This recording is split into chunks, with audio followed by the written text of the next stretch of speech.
네, 앞서서 북한의 장거리 로켓 발사 관련 소식 주요 소식으로 전해드리고 있는데요. 관련 내용을 한국국방안보포럼 양욱 수석연구위원과 함께 자세히 짚어보겠습니다. 어서 오십시오. 예, 안녕하십니까. 안녕하십니까.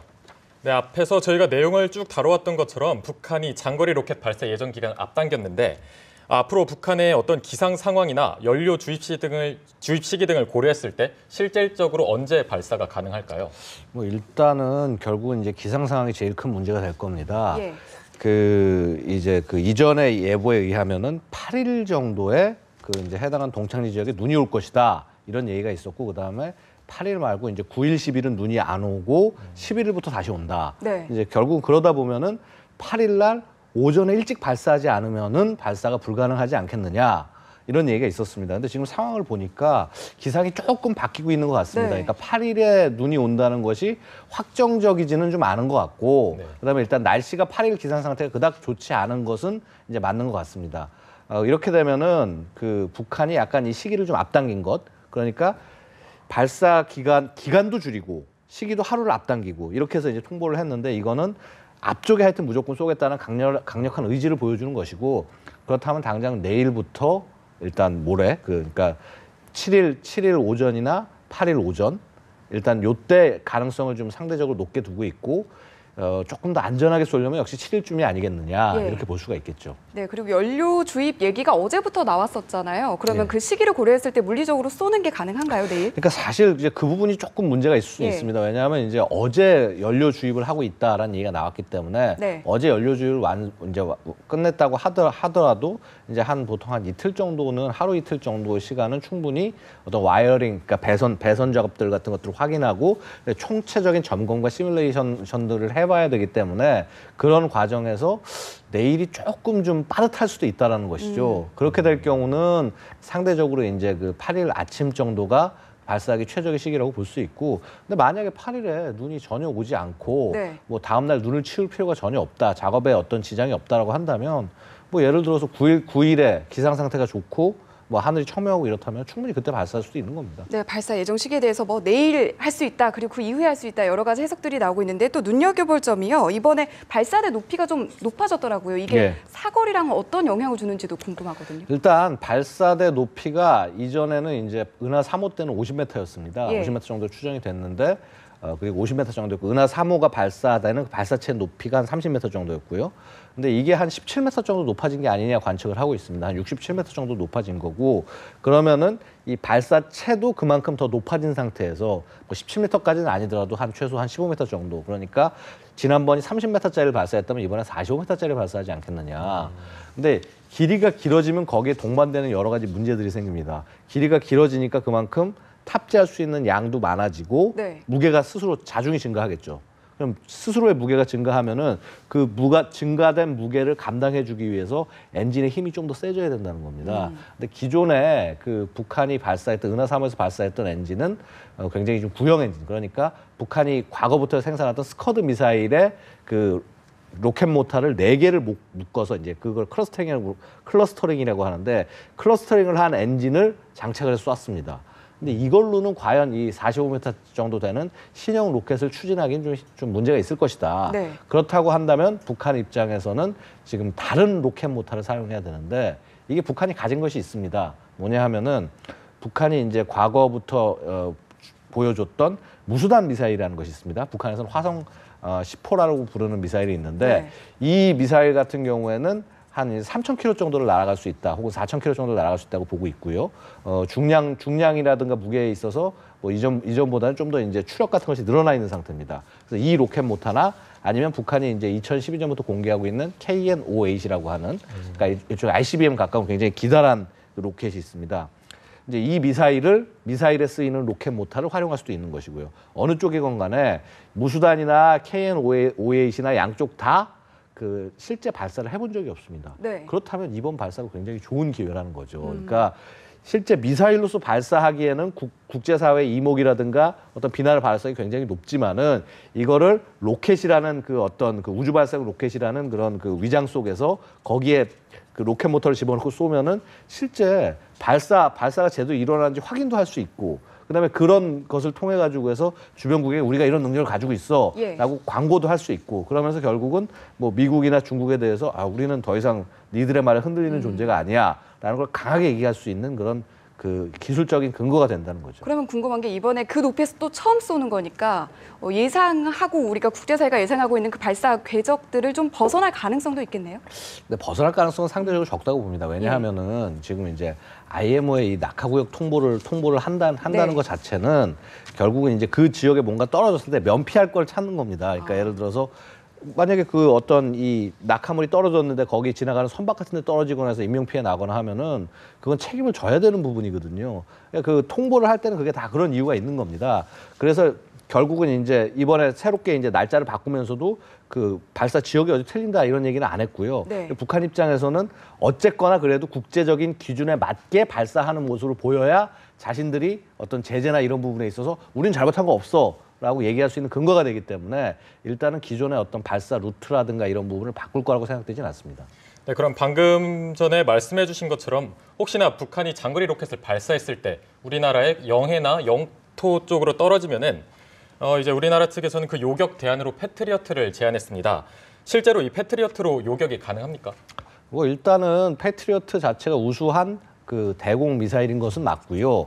좀 이제 나눠서 봐야 될 게 우리가 보유하고 있는 것은 패트리어트 팩2 미사일입니다. 네. 주한미군은 패트리어트 팩3라는 미사일을 갖고 있고요. 그러니까 일종의 종류입니다. 근데 패트리어트 팩2의 경우에는 사실 조금 옛날 기술의 미사일입니다. 그래서 이제 그 보통 우리가 탄도 미사일을 요격을 할 때는 그 직접 충돌을 해서 미사일을 잡습니다. 무슨 말인고 하니 이 탄도 미사일 안에 있는 이 보통 이제 우리가 요격하고자 하는 탄도 미사일은 안에 핵탄두를 장착을 하고 있습니다. 네. 그러니까 이거를 직접적으로 부딪혀야지 그래야지 이 탄두에 있는 탄두 부분이 부서지면서 그 이렇게 미묘하게만 부서져도 핵폭발이 일어나지가 않습니다. 이제 그래서 보통 팩3는 그런 직접 충격식의 어떤 탄두를 보유하고 있는데 팩2의 경우에는 그런 직접 충돌하는 식이 아니라 파편을 분산하는 방식을 씁니다. 그러니까 뭐냐 하면은 미사일이 근처가 날아오고 있으면 이 근처에서 스스로 터지면서 일종의 그 벽을 만드는 거죠. 파편으로. 네. 그래서 거기에 그 파편이 충돌할 때 이제 미사일이 제대로 이제 뭔가 이런 어떤 이렇게 영향을 받아서 이제 못하게 하는 것인데 네. 이게 단점이 뭐냐면은 정확하게 일단 만약에 핵탄두였을 경우에 이런 정도의 저지력 갖고는 탄두가 망가지지 않을 수 있다는 겁니다. 그래서 비행 경로를 바꿀 수 있을지 몰라도 핵폭발은 그대로 일어날 수도 있다는 것이죠. 그래서 그런 문제점이 있을 수가 있고 그다음에 가장 큰 문제는 팩2 같은 경우는 사거리가 굉장히 짧습니다. 그러니까 실제 이제 요격할 수 있는 고도가 15km 정도, 그다음에 좀 약간 개량을 해도 20km 미만이 됩니다. 근데 팩3 같은 경우는 고도가 30에서 지금 이제 최근 개량한 것은 한 40km 정도까지도 요격할 수 있게 그렇게 이제 개량이 되고 있습니다. 물론 미사일 자체는 팩2보다 팩3가 더 작습니다. 예. 작지만은 좀 더 빠르고 정확하게 쏠 수 있는 게 팩3의 장점이라고 할 수 있습니다. 문제는 대한민국은 팩2를 2000년대 중반에 도입을 했는데 이거를 그 당시 예산 문제 때문에 그 새로운 걸 사온 것도 아니고 독일에서 쓰던 중고를 들여왔습니다. 그리고 이 중고를 들여왔고 그다음에 이걸 물론 이제 성능 개량을 했습니다. 중간에 팩3와 비슷하게 이렇게 요격을 제대로 할 수 있게 소프트웨어적인 성능 개량이라든가 하드웨어적인 성능 개량 일부를 했는데 네. 그럼에도 불구하고 요격에는 한계가 있다는 거죠. 반면에 주한미군 같은 경우는 팩3를 보유하고 있기 때문에 그거는 좀 더 요격하는 데 있어서 확실한 도움이 될 수 있을 겁니다. 하지만 문제는 뭐냐면 우리도 그런 사안을 아니까 예. 팩3를 도입하려고 이제 재작년 정도가 계약을 했었고요. 그래서 아마 일정에 따르면은 올해부터 이제 이것이 들어오는 걸로 알려져 있는데 현재 그것이 제대로 작동하고 있는지 들어왔는지 여부는 저는 아직은 뭐 확인을 제가 못했습니다. 그리고 그런 측면이 있고, 근데 지금 그래서 말씀드렸다시피 팩2, 팩3 다 고도가 예. 뭐 20km 무슨 그러니까 뭐 15km, 뭐 30km, 40km 이 정도밖에 되지 않지 않습니까? 북한이 미사일을 쏘면은요. 분명히 대한민국의 어떤 그 대한민국 쪽 방향을 지나갑니다. 네. 그러니까 우리 예를 들어서 우리의 그 백령도를 지나가고 그다음에 우리 영해 쪽을 지나가서 쭉 해서 이제 날아가겠죠. 근데 백령도를 지나갈 때 고도가 180km입니다. 그러면 그러니까 이게 만약에 그러니까 우리가 날아가려는 걸 잡는 건 아니지만은 네. 만약에 날아가려는 걸 요격하겠다라고 하더라도 우리에겐 이걸 요격할 수 있는 수단이 없는 겁니다.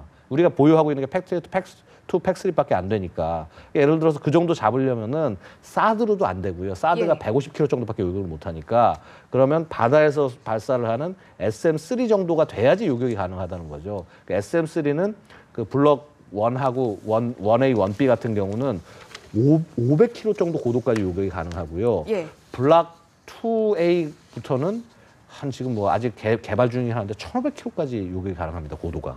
그러니까 그런 식의 어떤 좀 완벽한 수단이 있지 않고서는 과연 우리가 이제 북한의 공격을 제대로 막을 수 있을 것이냐 이런 부분에 대해서 이제 의문이 있을 수밖에 없고 물론 이제 우리도 예. 대안은 있습니다. 어떤 LSAM이라고 그래서 예.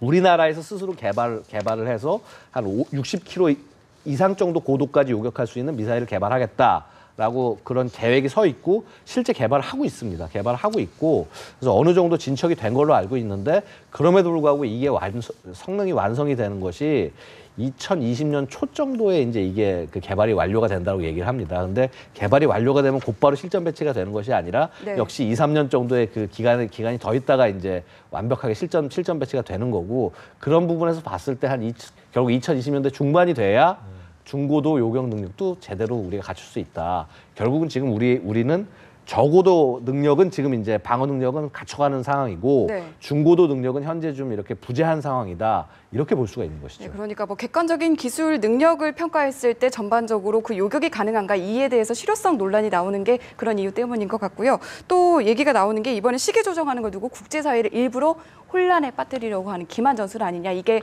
이랬던 적이 있잖아요. 북한이 또 2012년에 비슷한 경험이 있어서. 그렇죠. 근데 이거를 반드시 이제 꼭 그 어떤 국제사회 기만이라고 보기는 어렵습니다. 왜냐하면 이제 이 ICBM 통보 같은 경우는 ICBM 발사 통보 같은 경우는 저거하고는 틀립니다. 이제 보통 북한이 장거리 그러니까 그 보통 일반적인 미사일 발사들 많이 하지 않습니까? 스커드 미사일이라든가 아니면 노동 미사일 같은 것들을 뭐 특히 이제 2014년 같은 경우는 엄청나게 많이 발사를 했죠. 거의 미사일하고 방사포를 100발 이상 발사를 했었으니까요. 근데 그런 시기 같은 때는 뭐 예를 들어서 IMO 같은 데 국제 이제 해사기구에 통보를 하는 경우도 있고 안 하는 경우도 많습니다. 많고 통보를 하고도 그 시기를 잘 안 지키고 하는 경우가 네. 많은데 ICBM은 틀린 것이 아까 이 ICBM 로켓 이 우주 발사 로켓은 틀린 것이 네. 북한이 주장하는 대로 이 로켓이라고 주장을 해야 되지 않습니까? 네. 그러려면은 이런 어떤 분리되고 떨어지는 이런 부분에서 피해가 생기면 안 되고 그렇기 위해서는 국제적인 규격을 북한도 어느 정도 따라줄 수밖에 없다라는 것입니다. 네. 그래서 여태까지의 발사 그 패턴을 보고 있으면은 그러니까 북한이 IMO에 통보를 하거나 이 국제사회에 알리기 시작한 게 2009년 발사 때부터 알리기 시작했습니다. 그러니까 이전에 보면은 그 북한이 발사했던 1998년도에 그 대포동 1호 발사 때는 전혀 뭐 그런 것들 알리지 않았고요. 대포동 2호가 2006년인데 이때도 뭐 전혀 그런 게 없었고. 네. 근데 그러면서 이제 자꾸 비난이 세지니까 2009년부터는 야 이거 아니다 우리 위성이다라고 그래서 은하 2호의 발사라고 얘기를 하면서 발사하는 날짜가 4월 4일부터 4월 8일 사이다라고 네. 얘기를 합니다. 근데 그러고 나서 실제 발사는 4월 5일 했습니다. 2012년에 2번 발사가 있었는데 4월에 이제 첫 발사가 은하 3호에 이제 첫 발사가 있었는데 은하 3호 발사 때는 4월 12일에서 16일 사이에 발사하겠다고 얘기를 합니다. 그래놓고 13일에 발사합니다. 그래서 근데 이제 이 네. 4월 발사는 실패했죠.